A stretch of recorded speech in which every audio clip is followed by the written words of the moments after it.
একজন বুড়ো মানুষ, বয়স প্রায় ৭০ বছর। জীবনের প্রায় পুরো সময়টাই কেটে গেছে দুনিয়ার পিছনে ছুটতে ছুটতে। যৌবনে সে ভেবেছিল এখন টাকা উপার্জন করে বৃদ্ধ হলে আল্লাহর ইবাদত করব। কিন্তু একদিন থেকে আরেক দিন, এক বছর থেকে আরেক বছর, এভাবেই কেটে গেল পুরো জীবন। কত নামাজ ছুটে গেল, কত রমজান চলে গেল, কত গুনাহ জমে গেল, সে নিজেও জানে না। এক গভীর রাতে হঠাৎ তার ঘুম ভেঙে গেল। চারপাশে সবাই ঘুমিয়ে, ঘরটা একেবারে নিস্তব্ধ। সে ধীরে ধীরে বিছানা থেকে উঠে জানালার পাশে গিয়ে বসল। বাইরে আকাশটা অন্ধকার, আর ভিতরে তার হৃদয়টা যেন আরো অন্ধকার। হঠাৎ তার চোখের সামনে ভেসে উঠতে লাগলো জীবনে একের পর এক ভুল। সে নামাজগুলো সে পড়েনি, যে গুনাহগুলো সে ছোট করে মনে করেছিল, যাদের মনে সে কষ্ট দিয়েছিল, সবকিছু যেন একে একে মনে পড়তে লাগলো। তার বুকটা ভারী হয়ে গেল, চোখ দিয়ে অজান্তেই পানি পড়তে শুরু করলো। সে দুই হাত তুলে খুব আস্তে বলল, হে আল্লাহ, আমি জানি আমি অনেক দেরি করে ফেলেছি। আমার গুনাহ হয়তো পাহাড়ের চেয়েও বড়, তবুও আপনি কি আমাকে ক্ষমা করবেন? প্রিয় ভাই ও বোন, হয়তো এই প্রশ্নটা শুধু বৃদ্ধ মানুষের নয়, হয়তো আজ এই ভিডিওটি দেখছেন এমন অনেক মানুষের মনেও একই প্রশ্ন ঘুরছে। আমি কি এখন না আল্লাহর কাছে ফিরে যেতে পারি? আমার মতো একজন গুনাহগারের তওবা কি আল্লাহ কবুল করবেন? কিন্তু জানেন কি, কোরআন ও সহিহ হাদিস আমাদের এমন একটি তওবার কথা জানিয়েছে যে তওবা আল্লাহ কখনো ফিরিয়ে দেন না। কেমন সেই তওবা? কেন আল্লাহ সেই তওবাকে এত ভালোবাসেন? আর কিভাবে আপনি সেই তওবা করতে পারেন? চলুন কোরআন ও সহিহ হাদিসের আলোকে সত্যটা জেনে নেই। ওই বৃদ্ধ মানুষটি এখনো জানালার পাশে বসে কাঁদছে। তার মনে শুধু একটি প্রশ্ন, আল্লাহ কি সত্যি আমাকে ক্ষমা করবেন?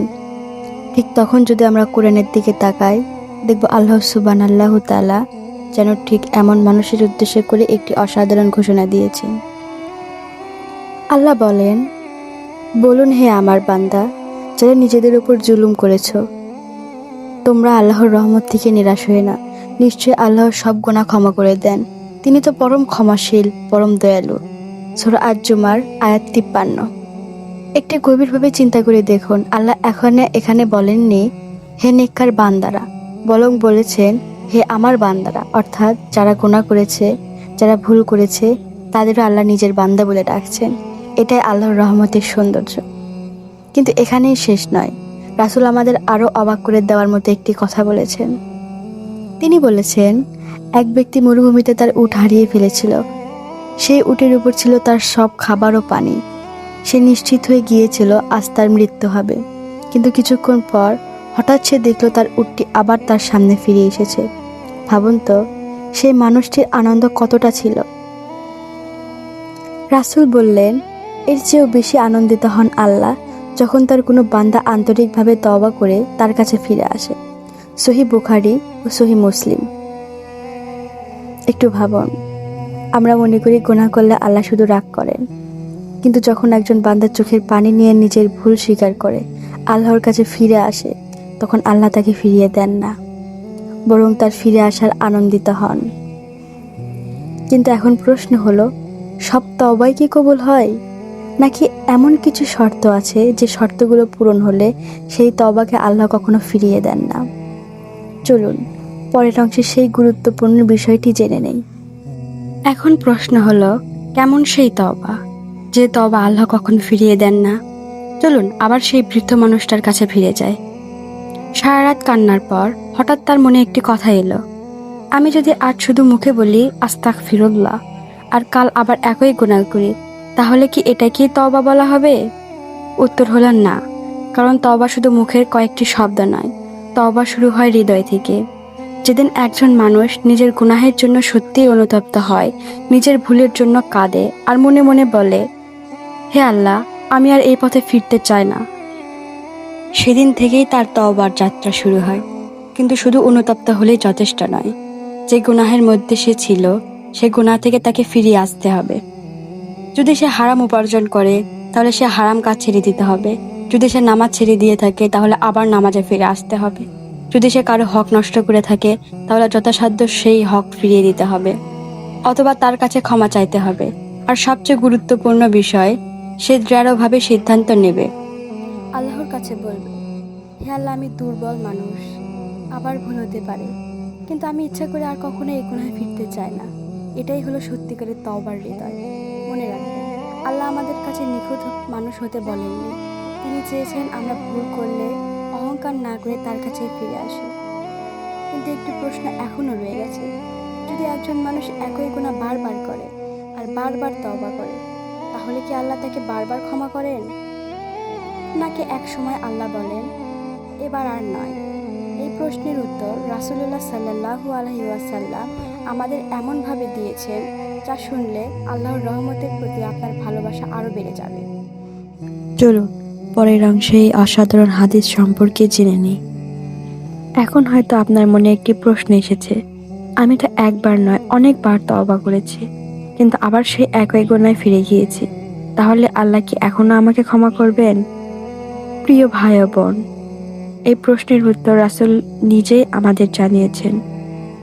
একটি সহিহ হাদিসে এসেছে, একজন বান্দা গুনাহ করলো, তারপর সে আল্লাহর কাছে বলল, হে আমার রব, আমি গুনাহ করেছি, আপনি আমাকে ক্ষমা করুন।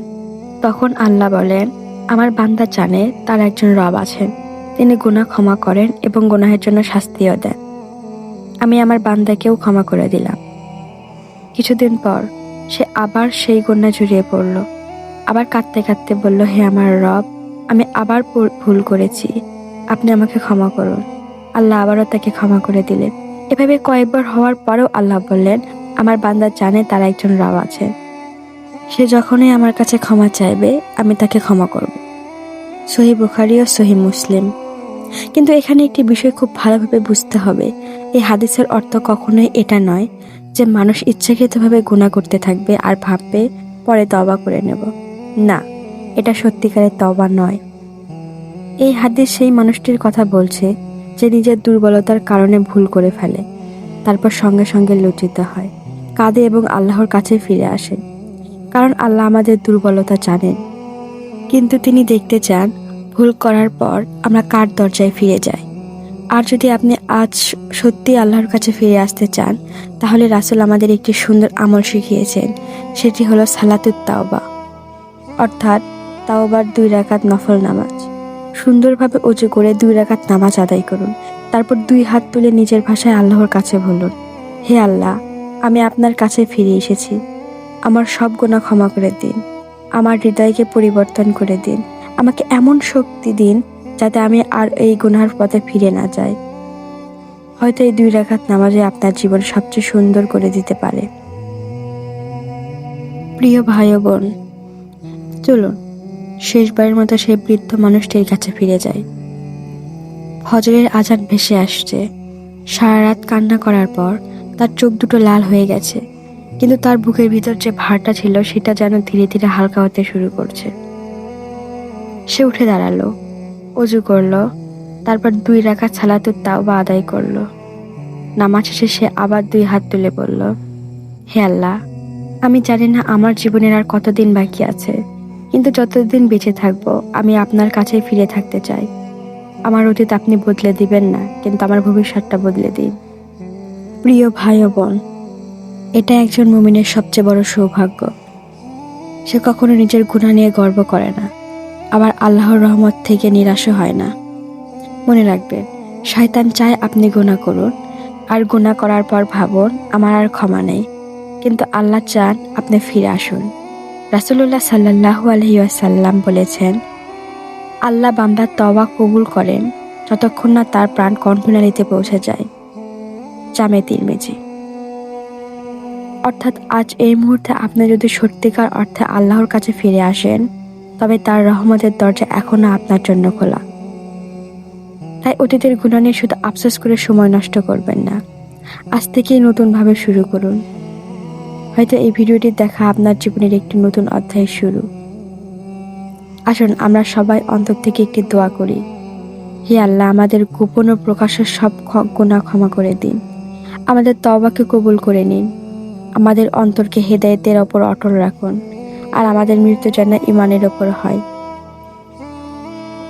আমিন। বোন, আমাদের প্রত্যেকের উচিত গুনাহ থেকে বিরত থাকা, আর যদি গুনাহ হয়েও যায় তবে খাঁটি মনে আল্লাহর কাছে তওবা করা, আর পুনরায় সে গুনাহ না করা।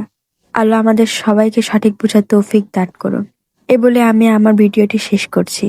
সবাই সুস্থ থাকুন, ইমানের সাথেই থাকুন। আসসালামু আলাইকুম ওয়া রাহমাতুল্লাহ।